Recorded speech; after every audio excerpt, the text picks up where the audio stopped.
LeBron, just from a leadership perspective, what's the message to your teammates right now, down 0-3? I mean, just got to get one. It's one at a time. Just focus on game 4, and that's all you can really think about. I mean, obviously this game is over and done with. We had some opportunities, but we didn't come through. So just get ready for Monday, and just got to get one. And it's one game series for us. So every game counts, obviously. Jovan.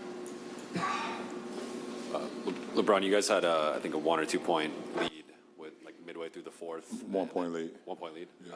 Then they went on an 11-0 run. We had back-to-back turnovers, and they hit 2 threes. Just called a timeout. That was the game.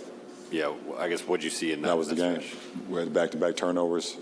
After Rui went up and made 2 free throws, we went up 1, and we had back-to-back turnovers. And they hit back-to-back threes, made us take a timeout. We never got back in rhythm. Dan. LeBron, this team has been in kind of fight for survival mode for months. Oh, for sure. Has there been any build-up from that in terms of you guys having to be so locked in for 40 games now or 50 games? Yeah, we still are. We still are, and we got to come in obviously tomorrow and watch film and be upset and be disappointed and whatever the case may be, and use that and use some of the miscues or whatever the case may be, and also some of the things that we did well to apply to game 4, and that's all you can worry about. Dave. LeBron, what's Denver doing in this series so far that's allowed them to be successful? Obviously, you guys faced them in the conference finals a couple years ago. They have all-stars, accomplished players on their team, but where do you think the edge has been for them? I mean, obviously Jamal was fantastic in the first half today. He got him off to a great start, and even with that, we were only down 3 at the half. I think it's been the timely shots by their role players.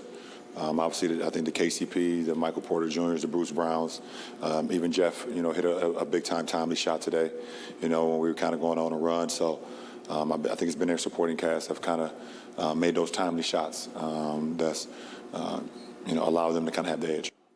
Melissa. Hey, Bron. You guys had 0.3% written on the whiteboard very recently, signifying your chances of making the playoffs. You guys did anyways. Obviously, the odds of coming back from a 3-0 deficit are even tougher. But is that belief still there? I mean, it should be. I hope so. I don't know. Can't speak for the guys right now because I don't know what's going on through all their minds right now, but I still do. It's time. I'm going right back home and start to refuel and start the treatment process and recovery process and get ready for Monday. So my mindset is always locked in as if it's a game 1. Steve. Yeah, LeBron, follow up to that. The only way you can win this is to make history. You've made history so many times before. You know the game. Does that thought even cross your mind that that's the only way you can do it and you'd like to make history again, obviously? Of course. That's the only mindset for me, for sure. Last question. Rachel.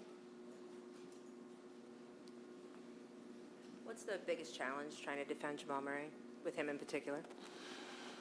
I mean, once he gets going, it's kind of hard to turn him off. I mean, obviously, he got going from the very beginning.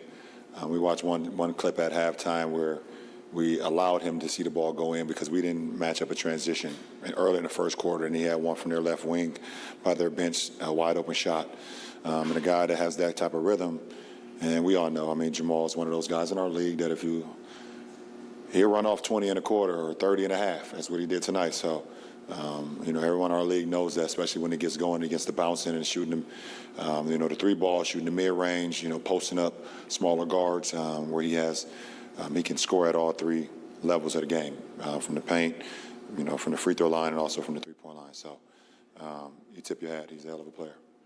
Appreciate it. Thank you.